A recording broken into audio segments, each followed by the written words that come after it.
2019년 3월 7일, 오늘은 배우 고 장자연 씨가 스스로 목숨을 끊은 지 꼭 10년째 되는 날입니다. 앵커 브리핑입니다. 2009년 3월 7일, 당시 만 29살이던 장자연 씨가 경기도 성남시 분당 자택에서 스스로 목숨을 끊은 채 발견됩니다. 27살의 모 제과회사 CF로 늦깎이 데뷔를 해서 인기 드라마 꽃보다 남자에 출연해 얼굴과 이름을 알려가던 데뷔 3년차 신인 여배우의 죽음. 여느 연예인의 자살처럼 그런가 보다 했던 장자연의 자살은 그러나 생전에 장자연 씨가 쓴 문건이 언론에 공개되며 일대 사건으로 비화합니다. 이른바 장자연 리스트입니다. 문건 내용은 그 세계가 그렇지 그러려니 생각했던 사람들에게도 충격적이었습니다. 나를 노리개 삼아 오라 가라 벗어라 나를 노리개 취급하고 사기치고 내 몸을 빼앗았다. 내가 꿈꾸고 소망하는 일이 잘 되게 도와주겠다는 식으로 깨어서 내 몸에 개 같은 짓 다 하고 김 사장 아는 사람들은 모두가 악마들이야 악마들. 그것도 완전 미친 악마 그런 거. 이런 내용들입니다. 경찰은 경기 분당경찰서에 특별수사팀을 꾸려 수사에 착수해 27곳을 압수수색하고 118명을 참고인으로 불러 조사했습니다.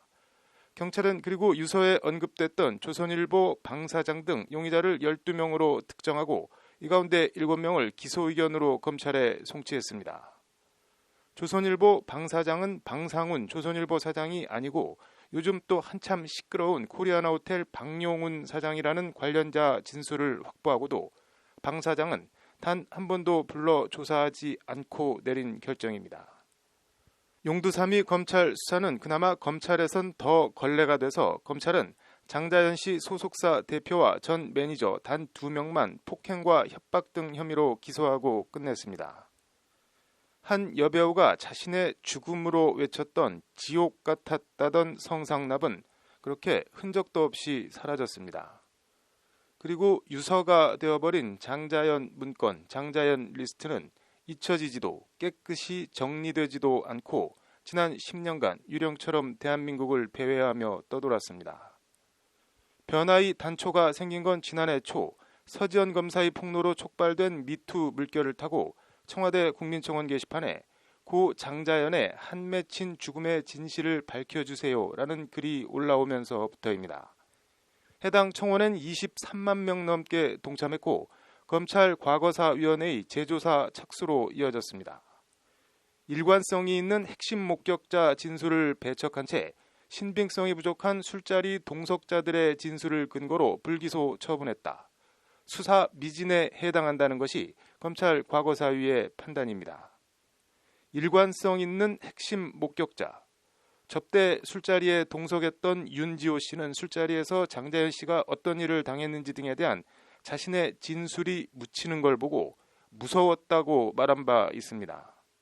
장자연 리스트의 목격자이기도 한 윤 씨는 최근 장자연 사건 그 후 지난 10년간의 기록을 담은 13번째 증언이라는 책을 펴내기도 했습니다. 책에서 윤 씨는 장자연 문건에 대해 마지막 2장에는 이름이 쭉 나열돼 있었다. 좋기 40에서 50명 정도는 되는 것 같았다. 이것은 자연 언니가 누군가에게 어떤 일에 대응하기 위해 작성한 것 같은 용도를 알 수 없는 이상한 내용 증명서로 생각됐다.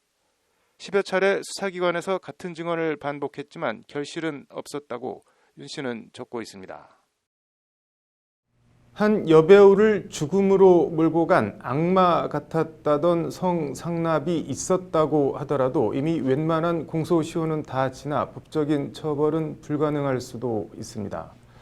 다만 지난 10년간 한국 사회를 끈적거리게 짓눌러왔던 장자연 리스트의 진실과 실체를 명명백백히 밝혀 장자연 리스트라는 유령을 이제 그만 묻어줄 때도 놓아줄 때도 되지 않았나 하는 생각입니다.